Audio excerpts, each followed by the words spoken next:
So when I plant my herbaceous peony bare roots for the first time, I also like to get some bone meal, and bone meal will help them bloom the following spring. And I use down to earth bone meal, and it is just what it says it is. It is bone meal, and it is a powdery substance, and it is crushed bone,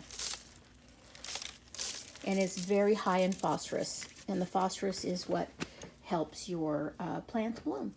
Hi everyone, it's Gina with Peonies of America, and I am going to plant today this absolutely gorgeous lemon chiffon herbaceous peony bare root. I'm in grow zone 7B, and it is November 9th, and I can plant any type of peony bare root here as long as the ground is not frozen and you're able to work it. So I found a spot here that has been covered in landscape fabric for years. So the ground is real porous and very humus. It's rich in, look at that, you don't even have to dig it. It's just very porous and full of good nutrients. So this is a spot I chose. It's a nice big spot. And here you can see all the leaves and the stems that have fallen over the years from these big trees. And it gets plenty of sunlight. It gets here it gets about 6 to 8 hours of sunlight a day in this little spot here. Come about the hot afternoon time, it does start to filter shade, which is really a great thing.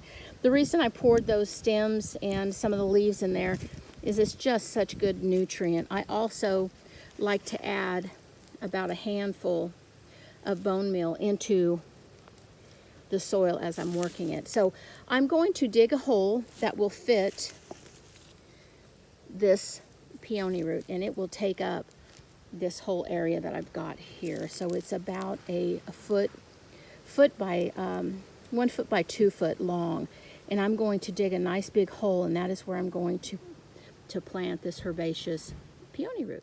So as I'm digging, I'm also going to just work the soil underneath where the roots can go ahead and grow up underneath here. Now my hole is about a foot deep, and again I like to add my bone meal, work it in, and then what I'm going to do is I'm going to place the bare root right on the surface.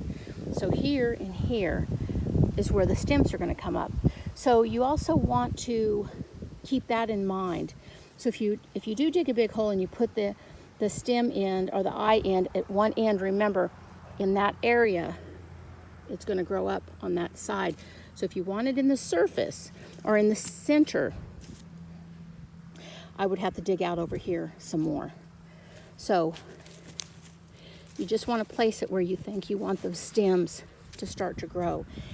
And I would like it more centered. So what I'm going to do is I'm going to dig out along here more, because I do want to bring it back this way some.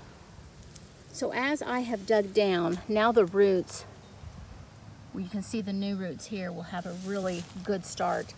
And the peony, where the old stems were, are standing straight up. That is a good spot.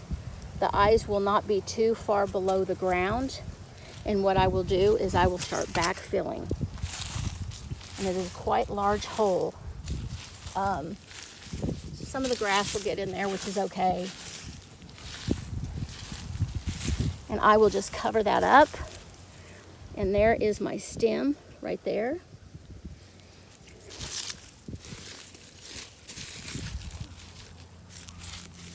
And I like to always, before I walk away, I like to know where the eyes are. There's the old stem right there.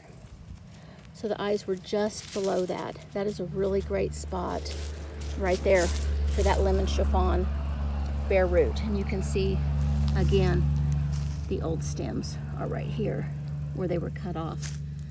and that is really ideal to have them. And the eyes, there's one of the eyes right there. It's that close to the surface. So that is really ideal. Again, that is how I plant my peonies. That was a lemon chiffon, a real nice, long, healthy root. And we'll see if we get blooms next year. Lemon chiffons are early season bloomers, and I hope to see a bloom.